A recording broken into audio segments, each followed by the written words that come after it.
நிகழ்ச்சி என்பது எல்லோருக்கும் மன நிறைவை தரக்கூடிய ஒன்று. ஏறத்தாழ 12 புதிய கட்டடங்கள், அது மட்டும் இல்லாமல் கோயில்பட்டியிலே மருத்துவமனையிலே கட்டட பிரிவு திறந்து வைக்கக்கூடிய நிகழ்ச்சிக்கு நம்முடைய மருத்துவத்துறை அமைச்சர் அவர்கள் வந்து கலந்து கொண்டு திறந்து வைத்திருக்கிறார்கள். தொடர்ந்து தூத்துக்குடி மாவட்டத்திற்கான எந்த கோரிக்கையாக இருந்தாலும் நாம் எதை கேட்டாலும் தொடர்ந்து அமைச்சர்களோ நானோ எதை கேட்டாலும் அதை செய்து தரக்கூடிய, அதன் முக்கியத்துவத்தை உணர்ந்து அதை விரைவிலே மக்களுக்காக செய்து தரக்கூடிய அமைச்சர் அவர்கள், அவருக்கு என்னுடைய நன்றியை இந்த மேடையிலே நான் தொகுதியின் சார்பிலே தெரிவித்துக் கொள்கிறேன். நான் அவரும் பிளேன் பிடிக்க வேண்டிய, விமானத்திற்கு செல்ல வேண்டிய நேரம் நெருங்கி கொண்டிருக்கிறது. அதிகம் பேச விரும்பவில்லை. அவருக்கு என்னுடைய வாழ்த்துக்களை தெரிவித்துக் கொள்கிறேன். யுஎன்ல மக்களை தேடி மருத்துவம் என்ற அந்த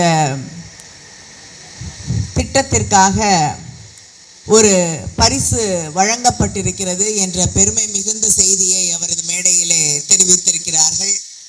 நாம் அத்தனை பேருக்கும் தெரியும், வெளிநாடுகளில் வாழக்கூடிய எல்லாருக்கும் யாராவது ஒரு சொந்தம் வெளிநாடுகளிலே இருக்கக்கூடிய சூழலை பார்த்திருக்கிறோம்.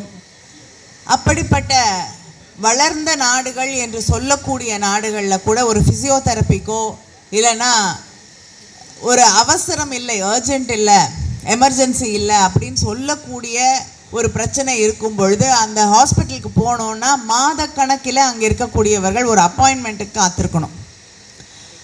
ஆனால் தமிழகத்தை பொறுத்தவரை இன்று 2 கோடி பேருக்கு மேல் வீடு தேடி வந்து அரசாங்கம் மருத்துவ உதவிகளை, தேவைகளை செய்து தந்து உங்களுக்கு தேவையான மருந்துகளை தருவது மட்டும் இல்லாமல் வீடு தேடி வந்து ஃபிசியோதெரப்பியிலேருந்து நம்ம தேடி போய் அப்பாயின்மெண்ட்டை காத்திருக்காமல் அவங்க வந்து நம்ம உடல்நிலையை பாதுகாக்கக்கூடிய அளவிற்கு ஒரு திட்டத்தை நம்முடைய முதலமைச்சர் அவர்கள் நமக்காக வழங்கி இருக்கிறார்கள். பல நேரங்களில் வெளிநாடுகளில் இருக்கக்கூடிய நண்பர்களோடு பேசும் பொழுது அவர்கள் மிக ஆச்சரியத்தோடு பார்க்கக்கூடிய ஒரு திட்டம் இந்த திட்டம். ஏன்னா அமெரிக்கா போன்ற வளர்ந்த நாடுகள், சிங்கப்பூர் போன்ற நாடுகளில் கூட இது சாதாரணமாக கிடைக்கக்கூடிய ஒன்று இல்லை.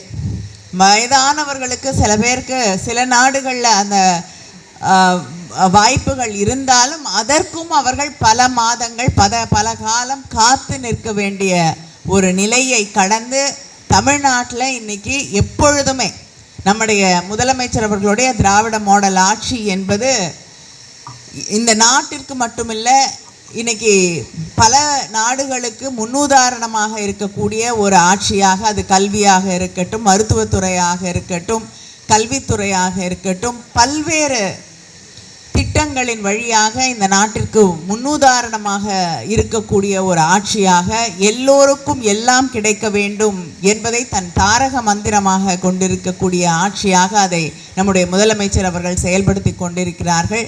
அதில் முத்தாய்ப்பான ஒரு திட்டம்தான் மக்களை தேடி மருத்துவம். அதை சிறப்பாக நிறைவேற்றி கொண்டிருக்கக்கூடிய அமைச்சருக்கு என்னுடைய வாழ்த்துக்களை நான் இந்த மேடையிலே தெரிவித்துக் கொள்ள விரும்புகிறேன். அதே போல் தூத்துக்குடி உடைய நீண்ட நாள் கோரிக்கையாக இருந்த மருத்துவர்களை அவர் எவ்வளவு சீக்கிரம் பண்ண முடியுமோ பண்ணித்தரேன் அப்படின்னு வாக்குறுதி அளித்திருந்தார். இன்று அதை நிறைவேற்றிவிட்டு இந்த நிகழ்ச்சிக்கு வந்திருக்கிறார். அதற்கும் என்னுடைய தொகுதி மக்களின் சார்பிலே அவருக்கு என்னுடைய நன்றியை தெரிவித்துக் கொள்கிறேன். நன்றி, வணக்கம். பாதகம் செய்பவரை கண்டால் நாம் பயம் கொள்ளலாகாது பாப்பா, மோதி மிதித்து விடு பாப்பா, அவர் முகத்தில் உமிழ்ந்து விடு பாப்பா. அண்மை செய்திகளை உடனுக்குடன் தெரிந்து கொள்ள இணைந்திருங்கள் எம் நாடு தொலைக்காட்சியுடன்.